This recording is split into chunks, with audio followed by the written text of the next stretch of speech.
Admiral Park Jasu stood in the command center of the United Earth diplomatic vessel Harmony, her hands clasped behind her back as she watched the main screen. The year was 2347, and humanity had been exploring the stars for nearly 2 centuries. They had met dozens of alien species, traded with some, learned from others, and always presented themselves as peaceful explorers. Today, that peace was about to be tested.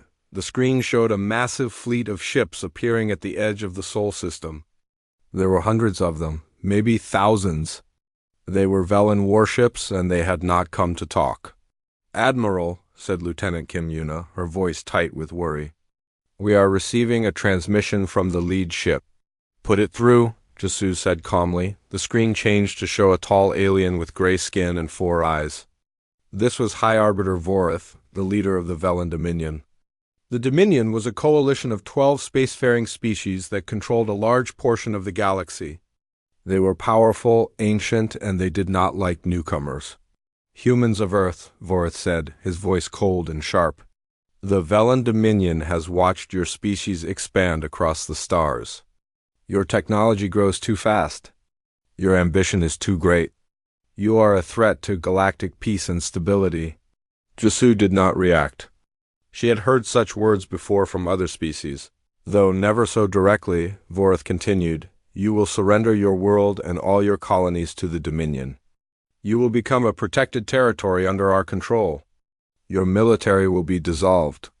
Your technology will be regulated. This is not a request. This is a command." The transmission ended. The command center was silent. Officers looked at each other with shock and anger.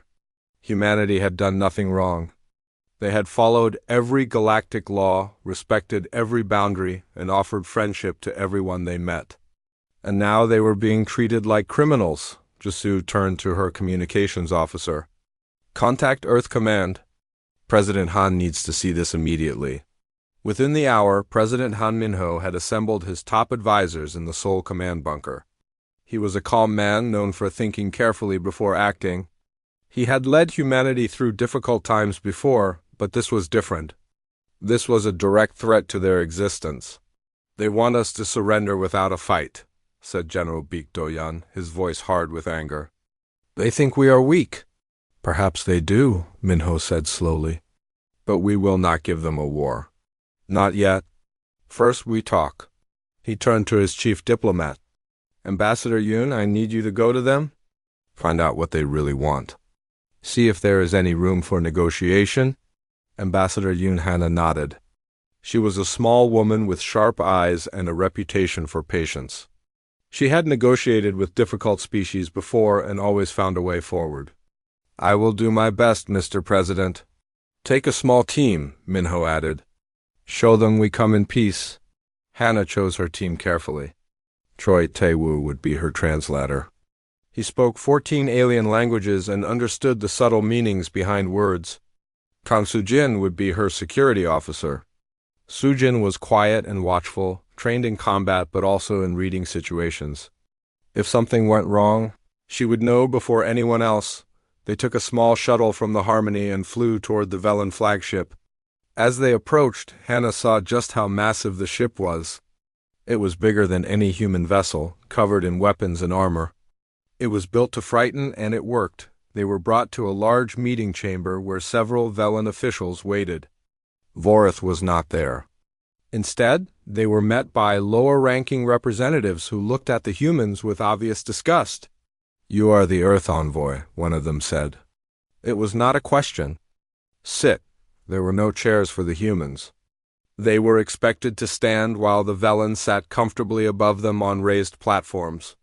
Hannah noticed this immediately but said nothing. She simply smiled politely and began to speak. "Thank you for receiving us," she said through Taiwu's translation. "Earth wishes to find a peaceful solution to this misunderstanding. We have prepared a proposal for equal partnership between humanity and the Dominion. We believe cooperation will benefit both our peoples." The Velen representative made a sound that might have been a laugh. "Equal partnership? You are children. Your species has existed for a mere heartbeat compared to ours. You do not offer partnership to insects. Taewoo translated the words carefully, keeping his voice neutral, but Hana saw his jaw tighten. Sujin's hand moved slightly toward her weapon, then stopped. Hana kept her smile. We may be young, but we have much to offer. Our scientists, our artists, our explorers. We only ask for respect and fair treatment. You ask for what you have not earned, the Velen said. Your request is denied? You will return to your leaders and tell them to accept our terms. If they refuse, we will take your world by force, and we will not be gentle. Hana took a slow breath. And if we offer resistance? The Velen leaned forward. Then we will make an example of you. Every species in the galaxy will see what happens to those who defy the Dominion. He waved his hand. This discussion is over. Guards, take them to holding cells. They will remain here as guests until Earth submits. Sujin moved before anyone else could react. She had seen the guards reaching for weapons, and she knew what guests meant in this context. It meant prisoners. It meant leverage. She struck the first guard in the throat, dropped the second with a kick to the knee, and had the third in a chokehold before the Velen officials could even stand. But there were too many. More guards poured into the room, and even Sujin could not fight them all. She was hit from behind and fell to the ground. Taewoo was grabbed roughly and thrown against the wall. Hana was seized by two guards who held her arms so tightly she could feel bruises forming. Violent creatures, the Velen representative said, looking down at them with cold satisfaction. This is exactly what we expected. Take them away. As they were dragged through the corridors, Hana caught Sujin's eye. The security officer was bleeding from a cut on her head, but her gaze was steady.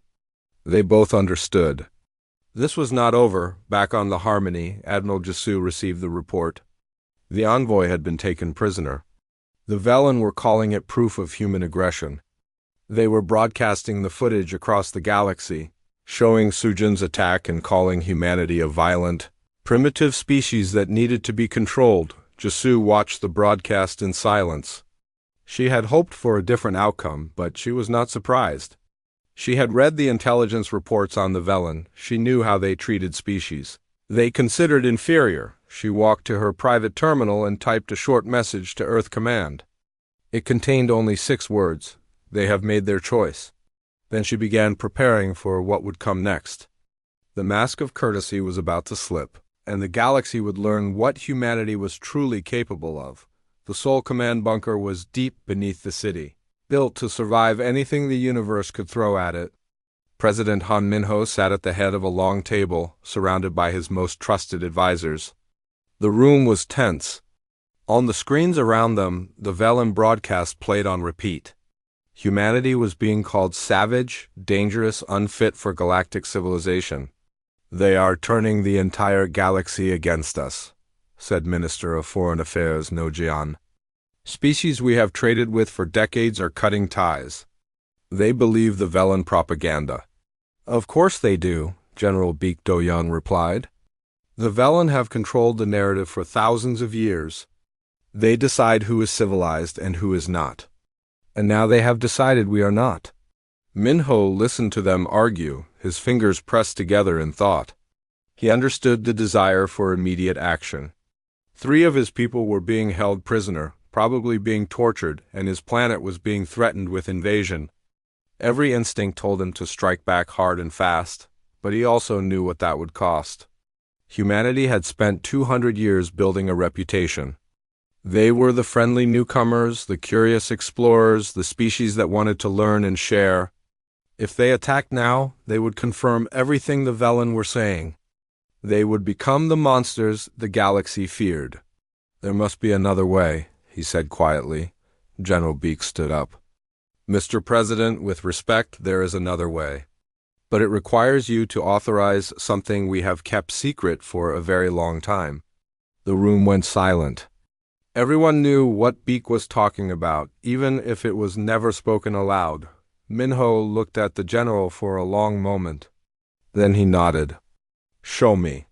Baek led the president and a small group of senior officials to a secure elevator that went down, far below the bunker they were already in. When the doors opened, they stepped into a vast underground facility filled with screens, consoles, and hundreds of personnel working in focused silence. "This is the Black Archive," Beak said. "The true record of Earth's military capabilities." He brought up a holographic display that showed a timeline of human history in space. "When we first reached the stars, we were excited. We thought the galaxy would welcome us. And some species did. But others tested us." Images appeared on the screen. An asteroid impact that killed 2 million people on a colony world. A plague that wiped out an entire space station. A pirate attack that destroyed a civilian convoy. "We investigated each incident," Beak continued. "We found evidence that they were not accidents. They were tests. Other species, including the Velen, wanted to see how we would react.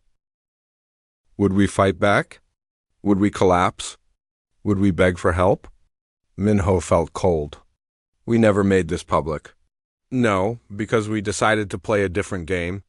Beak changed the display to show ship designs, weapon systems, and defense networks. "We let the galaxy think we were weak, friendly, harmless, but behind the scenes, we prepared. We built ships that could match any fleet in the galaxy. We developed weapons that could crack planets. We created an AI defense network that could coordinate 1 million ships at once." The display showed Earth's hidden fleet. 3,000 warships hidden in fold space pockets throughout the solar system. Inside asteroids, beneath the ice of moons, in the deep trenches of Earth's oceans. "All of them waiting. We never wanted to use this," Beak said. "We hoped we would never have to. But the Velen have forced our hand." Minho stared at the display. He thought about Ambassador Hana and her team, locked in a cell somewhere on the Velen flagship. He thought about the millions of people on Earth looking up at the sky, wondering if alien ships would appear and burn their cities. He thought about every sacrifice humanity had made to get this far. "If we reveal this," he said slowly, "there is no going back. The galaxy will see us differently forever." "Yes," Beak agreed. "But they will also see us clearly. And they will think twice before threatening us again." Minho was silent for a long time. Then he made his decision. "Prepare the fleet. But do not launch yet. First, we give them one chance to do the right thing." On the Velen flagship, Ambassador Hana sat in a cold cell with Taiwu and Sojin. They had been there for 2 days. The guards brought them food and water but did not speak to them. Occasionally, a Velen official would come to ask questions, always the same ones. How many ships did Earth have? Where were their weapons stored? What were their defense codes? Hannah gave them nothing useful. She spoke politely, answered vaguely, and never lost her composure. This seemed to frustrate the Velen more than any defiance could. Taiwu was in worse shape. He had been beaten during the first interrogation for refusing to translate Hannah's words into something more submissive. His left eye was swollen shut, and he moved carefully because of his bruised ribs. But he never complained. Sojin sat in the corner, watching the door. She had been placed in isolation for the first day as punishment for killing the guards, but they had brought her back to the cell when they realized the other two would not talk without her present. Her face was calm, but Hana knew she was memorizing every detail of the ship. The guard rotations. The door mechanisms. The layout of the corridors. "They will come for us," Hana said quietly. Sujin nodded. "Yes, the question is what they will do first." They did not have to wait long. On the 3rd day, a Velen officer came to their cell with a recording device. He informed them that they would be executed publicly in 2 days as a demonstration of Velen justice. The execution would be broadcast across the galaxy to show what happened to violent species. After he left, Taiwu looked at Hana. "What do we do?" Hana smiled. It was not a happy smile, but it was not afraid either. "We wait. And we trust our people." That same day, Earth sent its message to the Velen Dominion. It was transmitted on every frequency. Broadcast to every ship in the fleet and every council chamber on Vela Prime. President Minho appeared on screen. His face calm and his voice steady. He spoke of peace and friendship. He spoke of humanity's hope for cooperation and mutual respect. He acknowledged that humans were young in the galaxy and had much to learn. Then his tone changed. spoke of the unprovoked threats against Earth. He spoke of the kidnapping and imprisonment of diplomatic personnel. He spoke of the lies being spread across the galaxy. "We understand," Minho said. "You thought our courtesy was weakness. You thought our patience was fear. So let us be clear about what we expect. Return our people unharmed within 6 standard rotations. Withdraw your fleet from our system. Issue a formal apology for your aggression. If you do not comply..." Minho leaned forward, and his eyes were hard. "Stop attacking, or we stop pretending to be courteous." The transmission ended on the Velen flagship. High Arbiter Vorth watched the message with amusement. He turned to his commanders and laughed. "The primitive thinks he can threaten us. How delightful." He gave his orders without hesitation. The human prisoners would be executed ahead of schedule, and the invasion fleet would launch immediately. 50,000 warships would jump to the Sol system and crush Earth once and for all. "Let this be a lesson," Vorth said, "to every young species that thinks it can challenge the Dominion." The Velen fleet powered up their engines and prepared to jump. They expected an easy victory. They expected terror and surrender. They had no idea what was waiting for them. The Velen invasion fleet jumped into the Sol system like a swarm of metal locusts. 50,000 warships emerged from hyperspace in perfect formation, their weapons charged and their shields raised. High Arbiter Vorth stood on the bridge of his flagship, watching the blue planet called Earth grow larger on his screen. He felt nothing but contempt. These humans had been given a chance to submit peacefully. They had refused. Now they would learn the price of defiance. "Scan the system," Vorth ordered. "Find their fleet." His sensor officers worked quickly. They searched the space around Earth, around the Moon, around the inner planets. They found orbital stations. They found civilian transports. They found satellites and communication relays, but they did not find warships. "Arbiter," the chief sensor officer said, confusion in his voice, "there are no military vessels. The humans have no fleet." Vorth smiled. "Of course they do not. They were bluffing. They thought they could frighten us with words." He turned to his weapons commander. "Target their major cities. Begin the bombardment. We will teach them what real power looks like." The weapons commander nodded and began inputting targeting coordinates. But before he could give the order to fire, something strange happened. Space itself seemed to tear open. All around the Velen fleet, rifts appeared in the fabric of reality. They glowed with blue-white light, and from each rift came a ship. Human ships. They emerged from hidden pockets of folded space, places the Velen sensors had not even thought to look. They came from inside asteroids and from beneath the ice of distant moons. They rose from the depths of Earth's oceans, breaking through the atmosphere with fire trailing behind them, 3,000 warships. Each one was massive, sleek, and covered in weapons that glowed with charged energy. The Velen fleet suddenly found itself surrounded. Vorth stared at the screen, his 4 eyes wide. "That is impossible. Our intelligence said they had no military. Our spies reported nothing." "They were hiding," his tactical officer whispered. "All this time they were hiding." A transmission cut through all Velen channels. It was Admiral Park Jasu. Her face calm and her voice cold. "You were warned." Then the humans attacked. The first wave of missiles launched from the human ships and crossed the gap between the fleets in seconds. They were faster than anything the Velen had ever seen. Their warheads punched through Velen shields like they were made of paper and detonated inside the ships. Explosions bloomed across the Velen formation as dozens of ships died in the first volley. Vorth screamed orders at his commanders. "Return fire. All ships, return fire." The Velen fleet responded with everything they had. Thousands of weapons fired at the human ships, filling space with beams of light and clouds of projectiles. It should have been overwhelming. It should have torn the smaller human fleet apart, but the human ships moved. They did not move like normal ships. They moved together, perfectly coordinated, dancing through the Velen fire like they knew exactly where every shot would go. They twisted and turned, accelerated and stopped, and the Velen weapons hit nothing but empty space. How are they doing that? Vorith demanded. No fleet can move with such coordination. His officers had no answer. They did not know about the AI network that linked every human ship together, a system that could process millions of calculations per second and guide the entire fleet as one entity.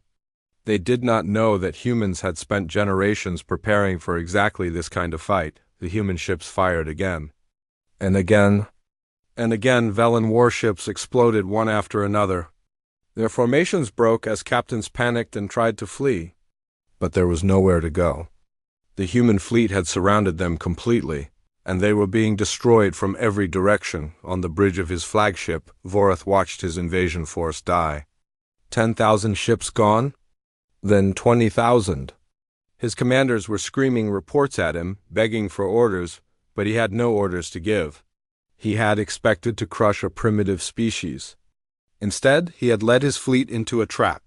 Arbiter, his communications officer said, we are receiving reports from the fleet. Many ships are requesting permission to surrender. Denied, Vorith snapped. We do not surrender to animals. Order all ships to focus fire on the human command vessel. Destroy their admiral and the rest will fall. The remaining Velen ships tried to regroup. They identified Admiral Jasu's flagship and concentrated their attack. Hundreds of weapons fired at once, a storm of destruction aimed at a single target. Jasu's ship did not even try to dodge. Instead, it raised its shields. The Velen weapons hit the shields and stopped. They did not penetrate. They did not even flicker. Full power, Jasu said calmly. Show them what we have. Her ship fired a single weapon. It was not a missile or a beam. It was something the Velen had never seen before. A pulse of energy that expanded outward in a sphere, passing through space like a ripple in water. When it touched the Velen ships, their systems went dead. Engines shut down. Weapons went offline. Shields collapsed. Thousands of Velen warships were suddenly drifting. Powerless and helpless, Jasu broadcast to the entire Velen fleet. Your ships are disabled, not destroyed. You can still survive this. Power down your remaining vessels and surrender. This is your only chance. Some Velen captains obeyed immediately. They had seen enough. They powered down their ships and broadcast surrender signals. Others tried to keep fighting, firing whatever weapons still worked. But they were quickly disabled by precise human fire that destroyed their guns without killing their crews. Within 4 hours. The battle was over. Of the 50,000 ships that had jumped into the Sol system, 32,000 were destroyed or disabled. The rest had surrendered. Human losses were minimal. A few dozen ships damaged, a handful destroyed. It was not a battle. It was a demonstration. Vorith stood on his bridge surrounded by silent officers.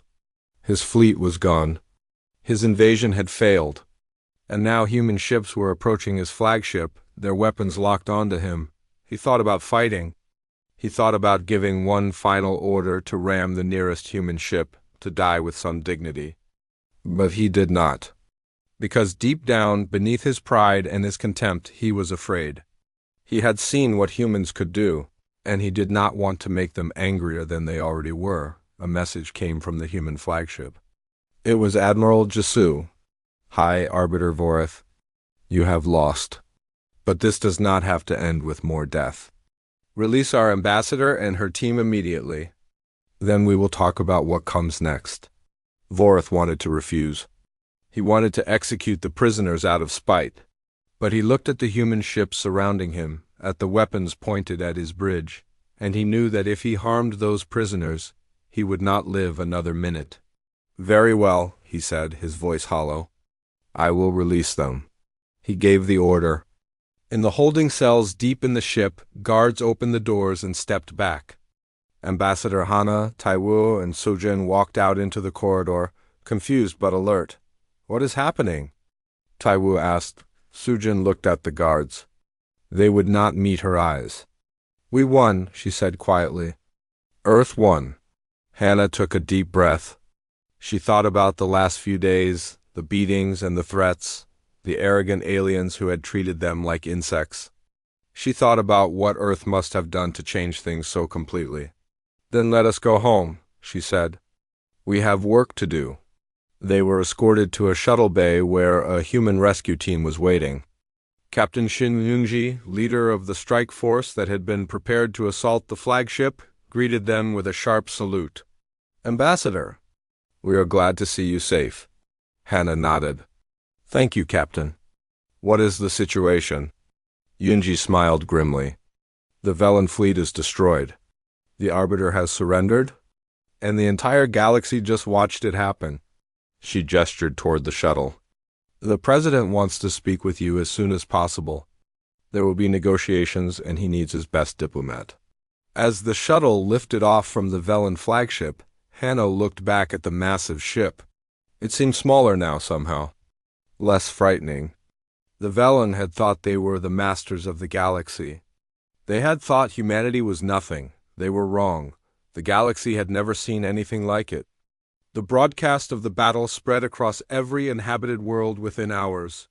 Species that had never heard of Earth suddenly knew its name. They watched in shock as the mighty Velen Dominion, the most powerful military force in known space, was torn apart by a species they had been told was primitive and weak on Velar Prime. The capital world of the Dominion, the High Council, was in chaos. Representatives of the 12-member species screamed at each other across the Great Chamber. Some demanded immediate retaliation against Earth. Others called for High Arbiter, Vorith, to be arrested for leading them into disaster. A few quietly suggested that perhaps they should negotiate. Vorith himself was still on his flagship, surrounded by human warships. He had surrendered, but he had not yet been allowed to leave. The humans were keeping him there, a prisoner on his own bridge, while they decided what to do with him. On Earth, the mood was very different. There were celebrations in the streets, but they were quiet ones. People understood that this was not truly a victory. It was a warning shot. The real challenge was just beginning. President Han Minho addressed the people of Earth in a global broadcast. He stood in front of a window that showed the blue sky and the city of Seoul below. His face was tired but determined. "People of Earth," he said, "today we defended our home against those who wanted to take it from us. We showed the galaxy that humanity will not be conquered. But this is not the end. It is the beginning of a new relationship between our world and the stars. We must be strong, but we must also be wise. We will seek peace with all who offer it. But we will never again allow ourselves to be treated as less than we are." The broadcast ended, and Minho turned to face his advisors. Admiral Jasu was there, along with General Beek and the newly returned Ambassador Hannah. They had much to discuss. "The Velen will not accept this defeat easily," Jasu said. "They may try again. Or they may convince other species to attack us. That is why we must move quickly," Hannah replied. "We need to change the story. Right now, the galaxy sees us as dangerous. We need them to see us as fair." Minho nodded. "What do you propose?" "A new offer. Not just to the Velen, but to everyone. We share our technology openly. We propose a new galactic government based on equality instead of domination. We show them that we want partners, not subjects." General Beek frowned. "Share our technology? After what they did? They tried to enslave us. And if we act like conquerors, we become what they feared," Hannah said firmly. "We have the power to destroy them. That is exactly why we must not use it. We must offer something better." The room was quiet. It was a risk. If they shared their weapons and shields, other species could use them against Earth someday. But if they kept everything secret, they would be feared and hated forever. They would have to fight war after war until either they or the rest of the galaxy was destroyed. Minho made his decision. "Ambassador Yoon, you will lead the negotiations. Offer them the technology. Offer them partnership. But make one thing very clear. If anyone threatens Earth again, they will face the full force of what we showed them today. There will be no second warning." 3 weeks later, Ambassador Hannah arrived at Velar Prime. She came with a small fleet of escort ships. Enough to show strength, but not enough to seem threatening. She was met at the orbital station by a delegation of Velen, officials who looked at her with a mix of fear and respect. High Arbiter Vorth was gone. He had been removed from power by the Council and exiled to a distant colony world. The new leader of the Velen Dominion was Arbiter Selaith, a member of a species called the Myrith. The Myrith were known for being cautious and thoughtful, the opposite of Vorth's aggressive approach. Selaith met Hana in a private chamber away from the noise of the council. She was tall and slender, with silver skin and large dark eyes. She studied Hana for a long moment before speaking. Ambassador Yoon, I must admit, I did not expect to meet a human in person. Certainly not here. Life is full of surprises, Hana replied pleasantly. Selaith made a sound that might have been a laugh. Indeed, your species has certainly provided many. She gestured to a seat. Please let us talk. They talked for hours. Hana explained Earth's position clearly and honestly. Humanity did not want war. They never had. They had hidden their strength because they hoped they would never need to use it. But the Velen had left them no choice. We could have destroyed your entire fleet, Hana said. We could have pushed forward and attacked Velar Prime itself. We have the power to do that. But we stopped. We stopped because killing is not our goal. We want to live in this galaxy as equals, not as masters or slaves. Selaith listened carefully. And what do you want from us? 3 things. First, a formal apology for the unprovoked attack on Earth and the imprisonment of our diplomatic team. Second, a guarantee that no member of the Dominion will threaten human territory again.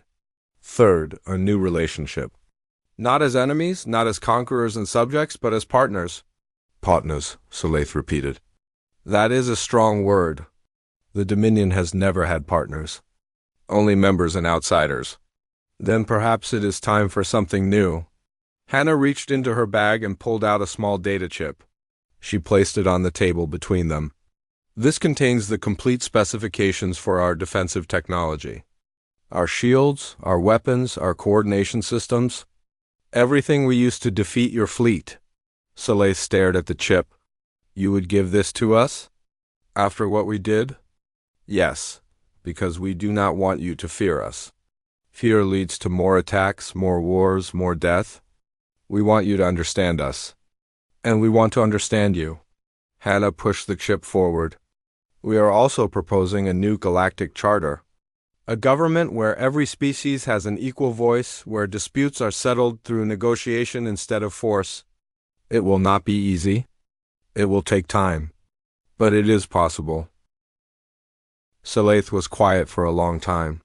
She looked at the chip, then at Hana, then at the window where stars shone in the darkness.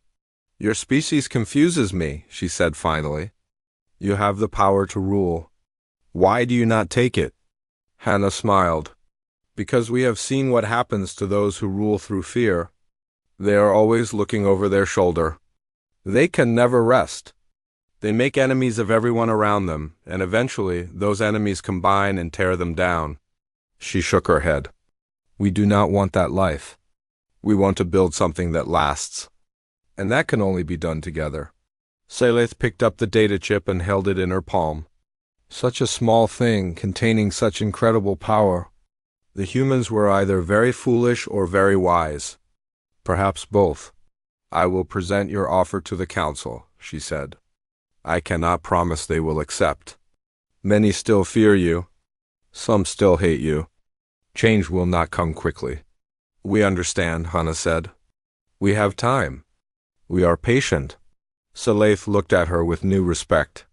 You are a strange species, Ambassador Yoon. We get that a lot. As Hana left the chamber, she felt cautiously hopeful. The negotiations would be long and difficult. There would be setbacks and arguments. Some species would never trust humanity no matter what they did. But a door had been opened. A possibility existed that had not existed before. She thought about Taiwu, who was recovering from his injuries back on Earth. She thought about Sojin, who had already returned to active duty, protecting other diplomats on other missions. She thought about all the humans who had worked and sacrificed to get to this moment. They had shown the galaxy their strength. Now they would show something harder. They would show their character. 1 year had passed since the Battle of Seoul, and the galaxy was slowly changing. It had not been easy. The negotiations took months, filled with arguments, accusations, and moments when it seemed like everything would fall apart.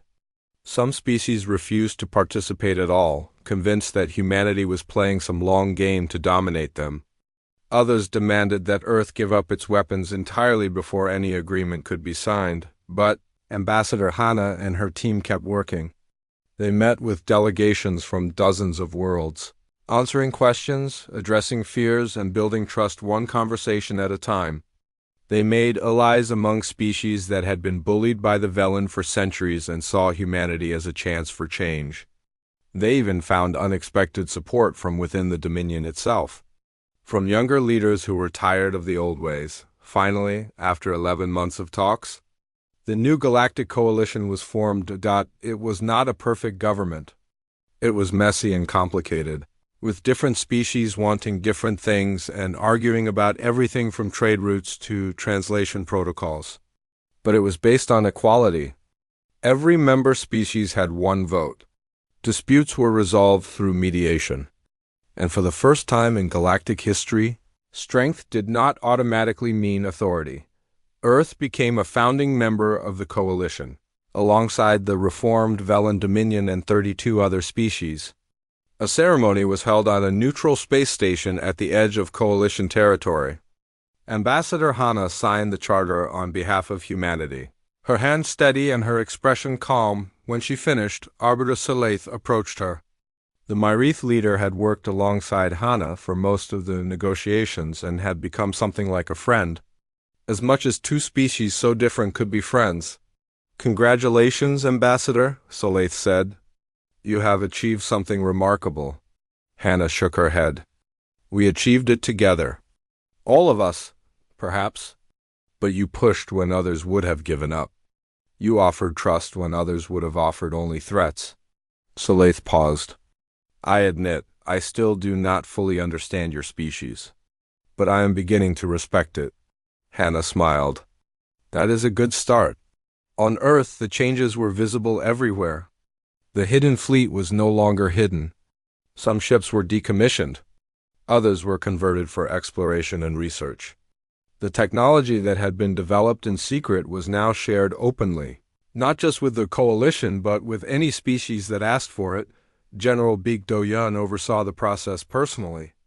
It was strange for him, after spending his entire career building weapons in the shadows, to now give them away freely. But he understood why it was necessary. Fear was a poor foundation for peace. Admiral Park Jasu retired from active service. She had done her duty, and now it was time for others to take over. She accepted a position at the Seoul Military Academy, teaching the next generation of officers. Her first lecture was titled "The Weight of Power," and it drew students from all over Earth. "Strength is not about what you can destroy," she told them. "It is about what you choose to protect. Remember that, and you will serve humanity well." Captain Shin Yunji returned to active duty with a promotion. She now commanded Earth's flagship, the newly built Unity. Her mission was exploration, not combat. She was to seek out new worlds, make contact with new species, and show the galaxy what humanity was really about. Kang So-jin was her second in command. The quiet security officer had proven herself in the battle and the negotiations, and Yunji trusted her completely. Together, they assembled a crew that represented the best of Earth. People from every nation and every background, united by a common purpose. Their first mission was to visit a distant system, where a newly spacefaring species had sent out its first signals.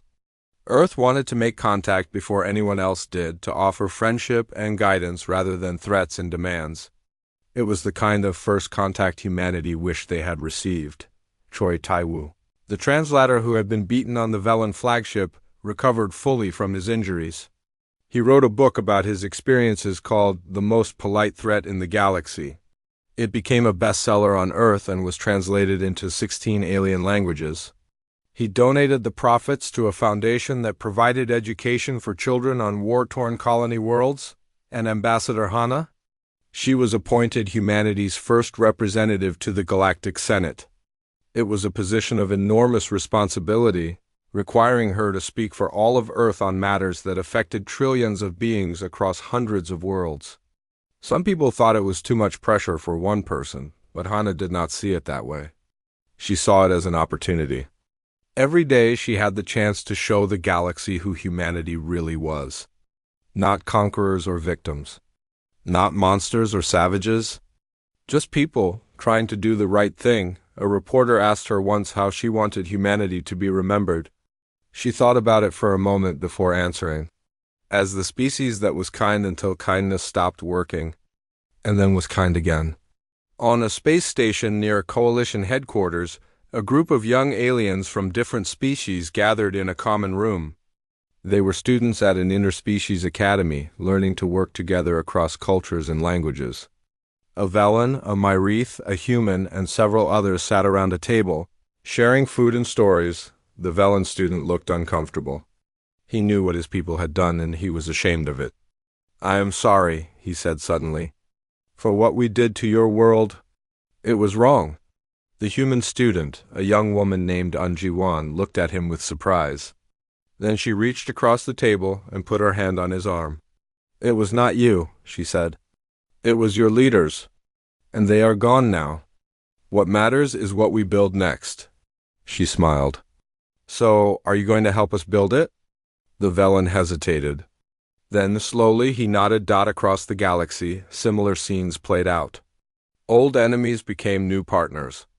Old fears gave way to new understanding. It was not perfect. There were still conflicts, still disagreements, still moments of tension and distrust. Change did not happen overnight, but it was happening. In the archives of Earth, a recording was kept of President Han Minho's warning to the Velen Dominion. Historians studied it as a turning point in human history, the moment when humanity stopped pretending and showed its true face to the galaxy. But the words that people remembered most were not the threat. They were the quiet ones, spoken by Ambassador Hana during the final negotiation. "We came to you in peace. We will always come in peace first. But peace is not weakness. It is a choice. And if you force us to choose differently, you will not like what happens next. So let us choose peace together. Let us build something better than what came before.